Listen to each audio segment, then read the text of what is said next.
Hello guys, आज के vlog की स्टार्टिंग करती हूँ मैं दही को मथने से। तो रात मैंने दही जमा दिया था और उसके लिए फिर मैंने इसको सुबह मथना लगा दिया। देखो हमारी दही अच्छे से मथ चुकी है और इसमें देखो कितना सारा मक्खन निकल गया। अब हम इसे धीरे धीरे साफ़ करेंगे। देखो कितना सारा मक्खन रही के ऊपर चिपका हुआ है।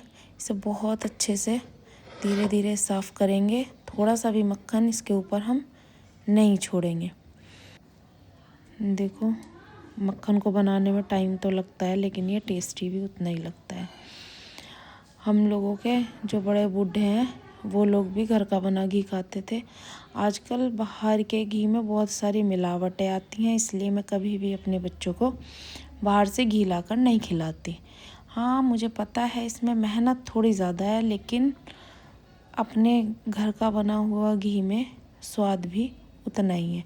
मैं अपने बच्चों को हमेशा घर का बना हुआ घी खिलाती हूँ और मेरे बच्चे भी बहुत खुश होके घर का बना हुआ मक्खन खाते हैं। इनफैक्ट मेरी बेटी तो हमेशा बोलती है मम्मा मक्खन और चटनी खाना है। उसको मक्खन और चटनी के साथ रोटी खाना बहुत पसंद है। इसलिए जब भी मैं मक्खन बनाती हूँ उसमें से थोड़ा सा अलग रख लेती हूँ, क्योंकि उसको बहुत पसंद है। गाइस, मुझे भी मक्खन बनाना बहुत अच्छा लगता है, क्योंकि मेरे घर में मेरे बच्चे और मेरे हस्बैंड जो हैं बहुत खुश होकर इसे खाते हैं। ये देखो रही साफ़ हो चुकी है। अब जो मक्खन निकला है हम उसको इस पतीले से धीरे धीरे करके बाहर निकाल लेंगे। देखो इसमें टाइम बहुत लगता है, लेकिन स्वाद भी इतना ही है। देखो क्या सफ़ेद सफ़ेद मक्खन निकल चुका है।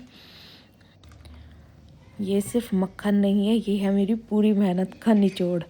और अब हम इसको, ये जो मक्खन निकला है इसको निकाल के अलग भगोने में कर लेंगे। देखो इसकी जो जितनी भी छाछ है इसको हम पूरी पतीले में छोड़ देंगे और ये सारा भगोने में बहुत अच्छे से निकाल लेंगे। देखो गाइस कितना सारा मक्खन निकला है, कितना सफ़ेद सफ़ेद। तो ये है मेरी मेहनत का फल।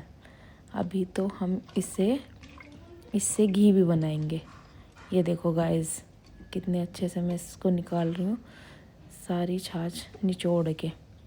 मेरी दादी भी ऐसे ही मक्खन बनाती थी। मैंने अपनी दादी से मक्खन बनाना सीखा। वो बहुत अच्छे से ये घी का काम करती थी।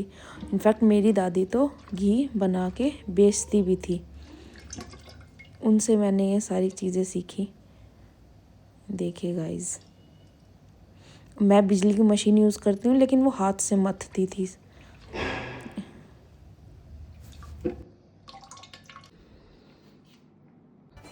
तो गाइस मैं करने लगी थी मक्खन निकालने के बाद मथानी की सफाई, और उसका एक कोना शार्प हुआ रखा था, उसमें लग के मेरी उंगली कट गई। देखो कितना सारा खून निकल गया। तो कभी भी आप ये काम करो तो प्लीज़ बहुत ध्यान से करना, क्योंकि इसमें चोट लगने का भी खतरा हो सकता है लापरवाही के कारण। ये मेरी ही लापरवाही रही है। देखो मैंने अपनी बेटी के लिए निकाल लिया अलग से मक्खन एक कटोरे में भर के, क्योंकि उसे बहुत पसंद है खाना, जैसे कि मैंने पहले बताया था। और अब ये भगोना मैंने रख दिया है गैस पे घी बनने के लिए। गैस कर दी है मैंने धीमी, क्योंकि अगर तेज़ आंच पे रखेंगे तो वो जल जाएगा। रोज भी लोग हैं। तो गाइस धीमी धीमी आंच पर बन रहा है हमारा मक्खन से घी। तो अब देखो मैंने रख दिया है। अब ये काफ़ी टाइम लेगा घी बनने में। बीच बीच में इसको चमचे से हम चलाते रहेंगे। और ये देखिए हमारा प्योर देसी शुद्ध घी निकल के हुआ तैयार।